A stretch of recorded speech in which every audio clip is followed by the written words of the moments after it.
Welcome to this lesson on plastics and synthetic polymers.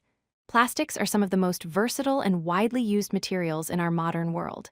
They are human-made polymer materials that have revolutionized countless industries. In this video, we'll explore what plastics are, how they're made, and their impact on our environment.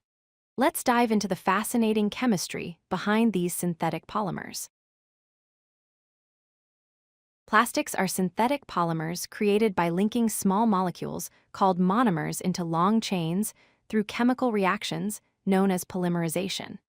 These materials are primarily made from petroleum-derived chemicals, which serve as the raw materials for polymer production. What makes plastics so valuable is that they can be engineered to have specific properties tailored for different applications. They are versatile and moldable, meaning they can be shaped into almost any form we need, from thin films to rigid containers. There are two main types of polymerization reactions that create plastics.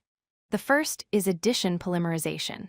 In this process, monomers containing double bonds add together directly without losing any atoms. Let's look at a simple example. When ethylene molecules undergo addition polymerization, the double bond opens up and the molecules link together to form polyethylene. The chemical equation shows N molecules of ethylene, which has the formula CH2 equals CH2, combining to form a long chain represented as CH2CH2 repeated N times. An important characteristic of addition polymerization is that no byproducts are formed during the reaction. Polyethylene, abbreviated PE, is one of the most common plastics produced through addition polymerization. The monomer used to make polyethylene is ethylene, which has the chemical formula CH2 equals CH2. This simple two-carbon molecule contains a double bond that enables it to undergo polymerization. Polyethylene is incredibly versatile, and you encounter it every day. It's used to make plastic bags that we use for shopping, bottles for beverages and household products, and packaging films that protect food and other goods. The properties of polyethylene can be varied depending on how it's processed, creating different types for different applications. Two other important addition polymers are polypropylene and polyvinyl chloride. Polypropylene, abbreviated PP, is made from the monomer propylene, which has the formula CH2 equals CH with a CH3 group attached. This polymer is stronger than polyethylene and is used to make ropes, storage containers, and textiles including carpets and clothing. Polyvinyl chloride, commonly known as PVC, is made from vinyl chloride monomer with the formula CH2 equals CHCl, where Cl represents chlorine. PVC is a rigid, durable plastic used extensively in construction for pipes, flooring materials, and wire insulation. Both of these polymers demonstrate how changing the monomer structure creates plastics with different properties. The second major type of polymerization is condensation polymerization. Unlike addition polymerization, this process involves monomers joining together with the elimination of a small molecule. Most commonly, this small molecule is water, represented as H2O, but it can also be hydrogen chloride, HCl, or other small molecules. This elimination step is what distinguishes condensation from addition polymerization. Important examples of condensation polymers include nylon, which is used in fabrics and fibers, polyester, found in clothing and plastic bottles, and polycarbonate, a tough transparent plastic used in eyeglasses and safety equipment. Let's examine how nylon 66 is formed through condensation polymerization. This polymer requires two different monomers.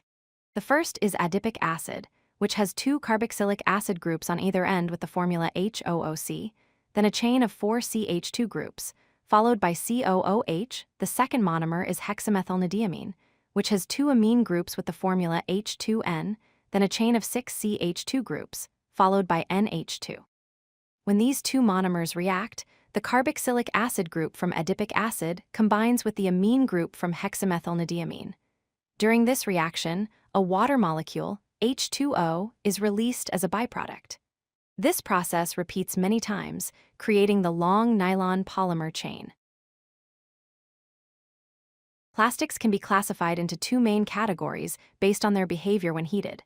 Thermoplastics can be melted and reshaped multiple times without chemical degradation. Their molecular structure consists of linear or branched chains that can slide past each other when heated. Common examples include polyethylene, PVC, and polypropylene. This property makes thermoplastics recyclable. On the other hand, thermosets cannot be remelted once they have been formed. They have a cross-linked structure where the polymer chains are bonded together in a three-dimensional network. Once this network is formed, heating causes the material to degrade rather than melt.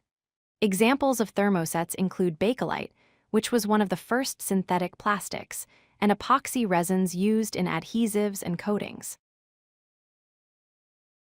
While plastics have brought tremendous benefits to society, they also pose significant environmental challenges.